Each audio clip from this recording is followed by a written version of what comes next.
Hi, my name is Daniel Sussman. I'm the product manager for Rock Band 4. We're super psyched to be announcing Rock Band 4, but the team is super psyched about Rock Band 4. This is a game that we've been working on for quite some time under cover of darkness, and there are a few things that I want to talk about as we sort of start to get the message out around what's important to us as a bunch of developers, and what we think it's critical to address first when we're talking about Rock Band, which is a platform that is beloved by many people. So the question at the top of a lot of people's list is, what are the platforms and when is this thing coming out? And to that I will say Xbox One and PlayStation 4 for this year. And there's some nuance in there. There's obviously more detail to come, but we think the time is right to bring Rock Band back to the sort of current generation of major consoles, the Xbox One and the PlayStation 4. So we're psyched about that. Even while that presents us with a couple of challenges. Harmonix has always had a dedication to the customer base, people that have bought DLC, in Rock Band 1, we're able to bring that DLC forward to Rock Band 2, and there's a tradition there that we feel like it's really important to honor and to respect. And so we're working to make that possible this time around, which I think is big news, and that comes in two real parts. One is just making sure that the catalog of thousands of songs that we have accumulated over the years is available for players on the Xbox One and PS4. And that's just the content. New players will be able to dip into a library that's got thousands of songs in it, which I think is awesome and critical and a big part of the Rock Band franchise. At the same time, we're working with Microsoft and Sony to honor legacy entitlements, and what that means in sort of common parlance is that if you bought the song once, you shouldn't have to buy it again. And so players who have a big PS3 Rock Band catalog will get that same catalog on the PS4. They'll own those songs still, and they'll automatically download, and it'll be awesome. And same thing on the Xbox One.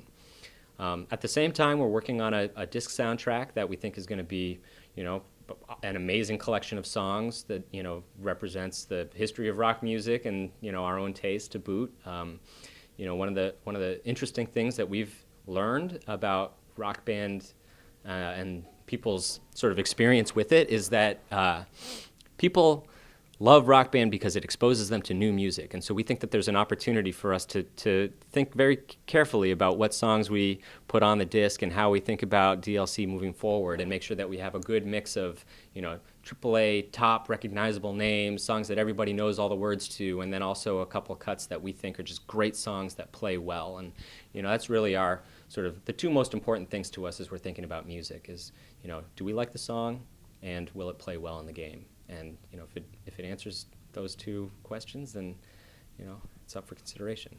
So music is a huge part of the Rock Band experience, clearly, and then the other sort of huge thing that we need to address right out of the gate is hardware, which is also a critical part of what I think makes Rock Band so fun. Is the way in which the hardware contributes to your relationship to the songs, whether you're playing on guitar or drums or vocals.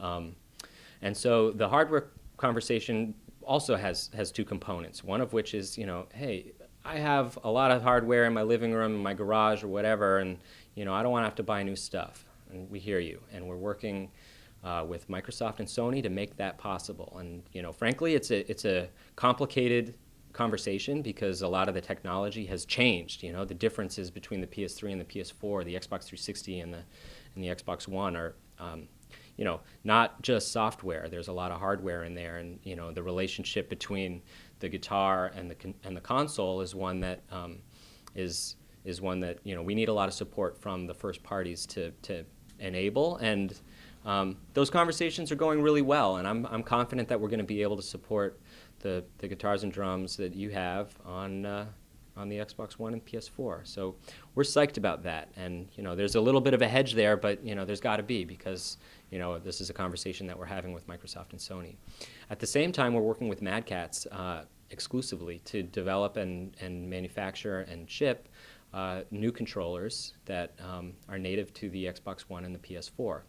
And because we have this sort of strong belief that the legacy controllers should work, we're keeping the form factor and the basic function consistent. So The only reason to buy new controllers is if you don't have the old ones, or if if you want something fresh and new. We are taking a lot of opportunities to sort of upgrade some of the components and improve the overall build quality and some of the component level circuitry in the guitars and drums.